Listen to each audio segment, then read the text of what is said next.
विशाल मेहंदी साहब, मौलाना यासू अब्बास साहब, मौलाना कुमैल अब्बास साहब, बिहार से तशरीफ़ लाए अली अब्बास साहब। बाकी हमारे आप सब अजीज़ हैं।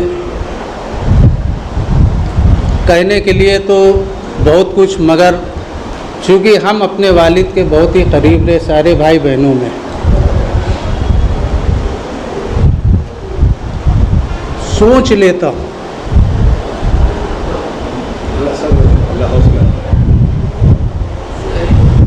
क्योंकि बचपन से उन्होंने हमेशा अपनी पढ़ाई के लिए हम लोगों के लिए बहुत जोर दिया।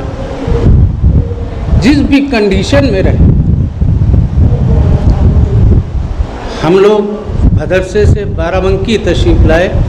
वालिद थे, हम लोग छोटे छोटे थे, 8 किलोमीटर मौथरी से बाराबंकी पैदल पढ़ने आते थे। उस वक्त चूँकि हालात दूसरे हो चुके थे, था बहुत कुछ, मगर सब कुछ छोड़ के आना पड़ा था। तो बस हम अपने बाराबंकी की एक सोसाइटी है, फातिमा सोसाइटी,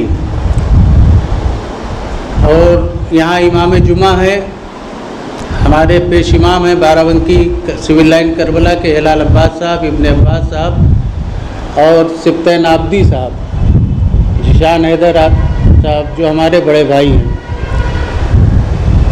अस्करी हाल के एक आलिम दीन है भाई, हम उनका नाम अभी वाकिफ़ नहीं है, उनके अबू तालिब साहब, रईस भाई हमारे। एक छोटी सी जिम्मेदारी है, क्योंकि वालिद ने हमेशा हम लोगों की पढ़ाई के ऊपर बहुत ज़ोर दिया।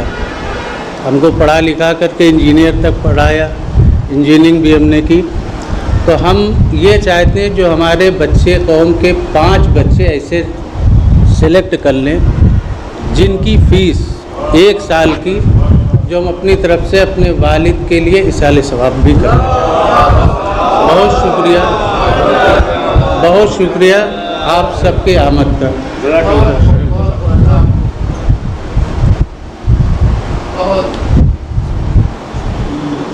लीजिए, मरहूम जनाब मोहम्मद मुस्लिम साहब, मरहूम जनाब मोहम्मद मोहसिन साहब इब्ने मोहम्मद मुस्लिम साहब के फ़र्जंद जनाब आपसे खिताब कर रहे थे मुजाहिद साहब। मुझे वाकई बहुत एहसास हुआ कि गुफ्तगू करते में भी उनकी आंखें भरी हुई थीं। मैं तो इस मंजिल पर यही कहूँगा जो मासूम ने इरशाद फरमाया 5वें इमाम अलैहिस्सलाम ने